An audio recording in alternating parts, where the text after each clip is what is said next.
ko Pini Hanari. Tēnā koe, Mr. Chair. Can I take this opportunity, Mr. Chair, to acknowledge a great man whose legacy is vast and broad, and perhaps the most enduring part of his legacy was his ability to connect with Māori people, young and old alike. Now, you might be asking, who am I talking about?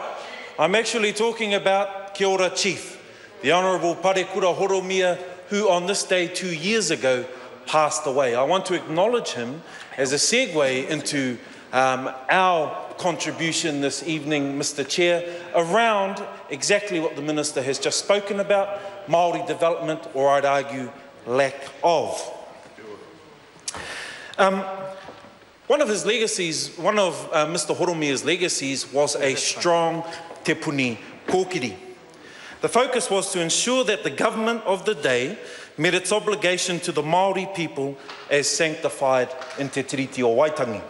In fact, it says our principal duties under the Act are to monitor and liaise with government agencies and to promote increases in the achievement of Māori in key social and economic development areas.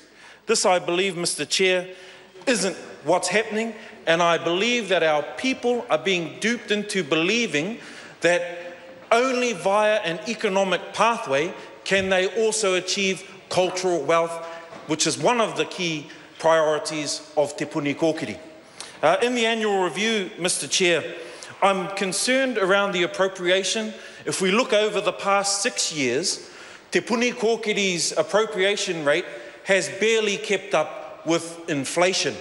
What does that mean in real terms, some might be asking?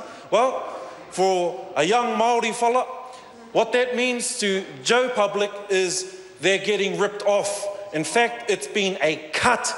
If you look at that, if it has slowly risen, barely keeping up with the rate of inflation, I'd argue over the past 6 years, in real terms, that means it has actually been a cut.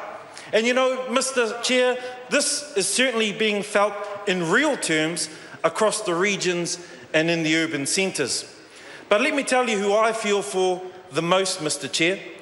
I feel sorry for the staff of Te Puni Kōkiri, who are being asked to match biblical deeds at this point in time, to turn water into wine, to make the measly portion of money that's been allocated to Te Puni Kōkiri to make miracles with that allotment.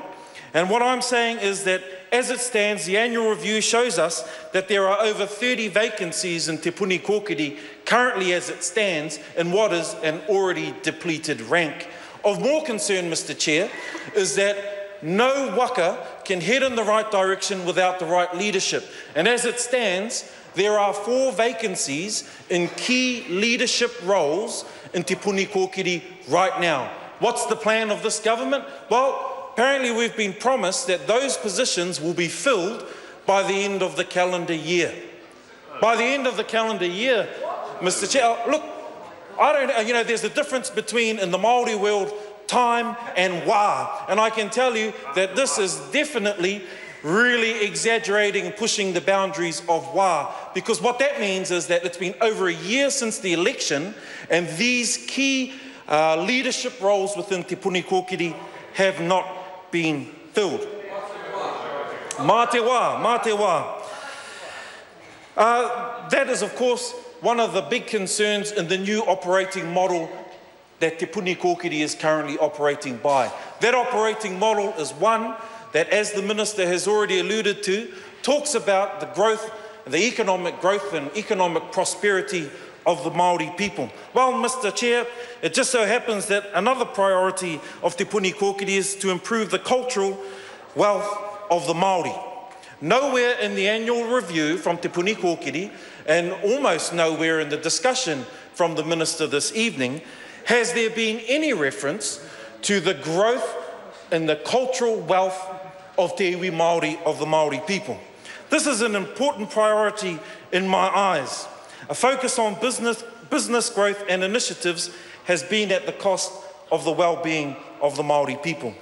In fact, in my opinion, Mr. Chair, this government has lost faith in the Māori people. And not surprisingly, our people have lost faith in this government. Tēnā koe. I call Jan